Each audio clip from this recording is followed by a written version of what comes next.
अब देखिए, आपको जो चलने की प्रॉब्लम है वो किस किस वजह से है? आपकी बॉडी में ना, आपका डाइजेशन ठीक नहीं है।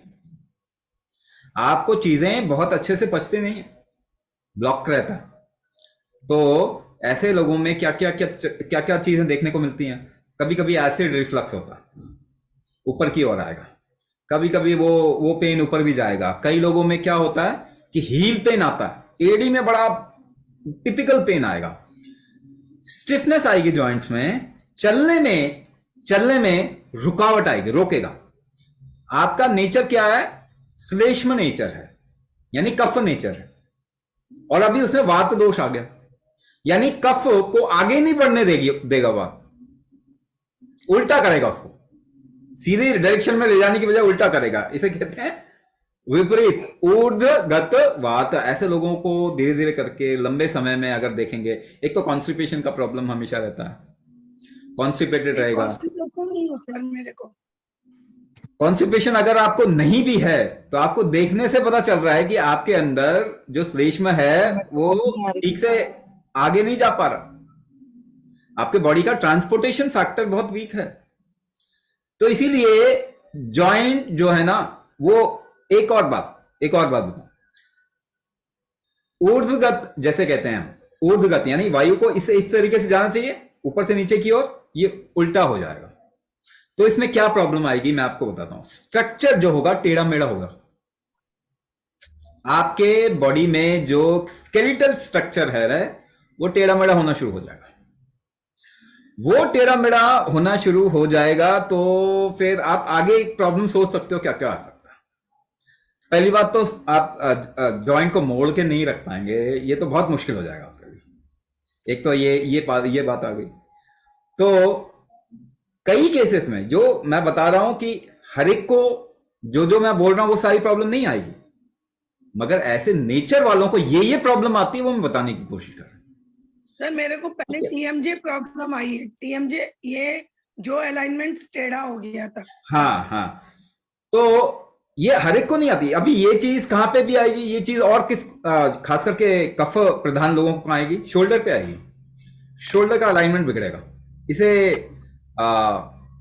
शोल्डर एक में आएगा पहले प्रॉब्लम, फिर दूसरे में भी आएगा। टेनिस एल्बो होता है कुछ लोगों में, एल्बो अटक जाता है, थोड़ा उसका स्ट्रक्चर खराब होने के कारण एल्बो अटक जाता है। ठीक है, सर्वाइकल का इशू, सर्वाइकल के एरिया में इशू रहता है, हेड के एरिया में इशू रहेगा। यानी कि ऐसे लोगों में एक और चीज होती है जो हो सकती है, वो है ग्लूकोमा। आई का प्रेशर बढ़ता है, आई का प्रेशर बढ़ता है, वो रिलीज नहीं होगा तो ग्लूकोमा होगा। हेड का प्रेशर बढ़ेगा तो माइग्रेन होगा, सिर का प्रेशर बढ़ेगा तो माइग्रेन होगा या हेडेक होगा। और क्या चीज होगी, कान का प्रेशर डिविएट होता है, तो ऐसे लोगों को कान के प्रेशर डिविएट होने से बैलेंस की प्रॉब्लम आती है। देखिए, स्ट्रक्चर और बैलेंस ये साथ साथ जुड़े हुए हैं। बैलेंस की प्रॉब्लम आती है। बैलेंस में एक और चीज जो देखने को मिलता है वो ये कि अगर आप घुमावदार गाड़ी में बैठे, घुमावदार जगह पे जाएं तो उल्टी होने के चांसेस बढ़ते है ना, उल्टी होने के चांस। मैं आपको एक ही चीज से सभी को जोड़ने की कोशिश कर रहा हूं। ऐसा नहीं है कि आपके अंदर ये सारी प्रॉब्लम आएंगी, लेकिन ये प्रॉब्लम कफ प्रधान लोगों में होता है। अगर हम उसका सॉल्यूशन देख दें, अगर वो सॉल्व कर दें, कफ को अगर आपके शरीर में यूटिलाइज करना शुरू कर दें, तो आप देखेंगे ये सारी प्रॉब्लम सॉल्व हो जाएगी।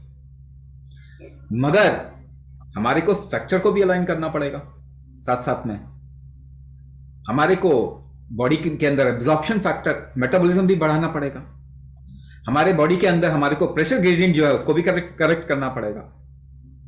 हमारे बॉडी के अंदर जो हमारा वात पक्ष है, जो नीचे वाला पार्ट है, कमर से नीचे वाला पार्ट, वहां पे जो हड्डियां हैं और जो हड्डियों का स्ट्रेंथ है उसको भी इंप्रूव करना पड़ेगा। ये सारी चीजें एक साथ करनी पड़ेंगी, तभी आपका ट्रीटमेंट हो पाएगा। यही अष्टांग चिकित्सा है जो मैं बता रहा हूं।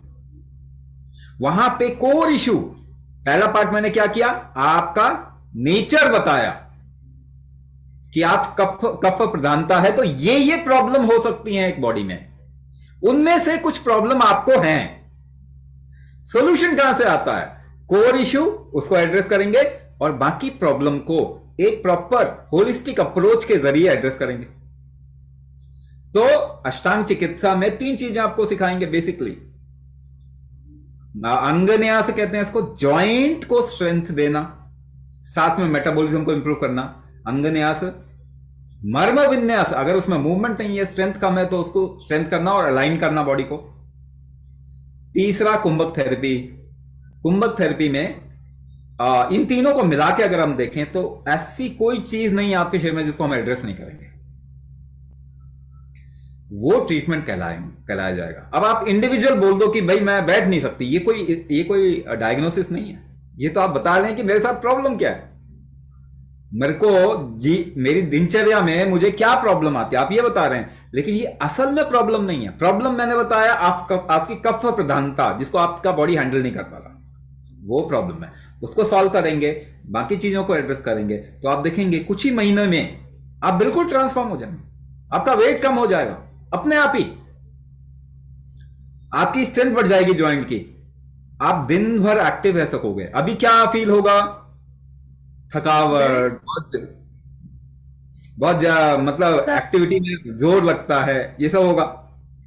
ये सब ठीक हो जाएगा। जैसे ही कुंभक शुरू करेंगे आप देखिएगा कि बहुत एनर्जी आ गई है ना। तो आपके बॉडी का रिकवरी स्ट्रेंथ हम बढ़ा देंगे, कोर इश्यू को एड्रेस करेंगे। यही इलाज है, दवाई कोई इलाज नहीं होता, किसी भी चीज का इलाज नहीं है दवाई, मैनेजमेंट है। थोड़ा सा फॉर अ शॉर्ट पीरियड आप दर्द की दवाई ले लो, ऐसा कुछ करके मैनेज कर लो, वो चलेगा, मगर ट्रीटमेंट नहीं है वो।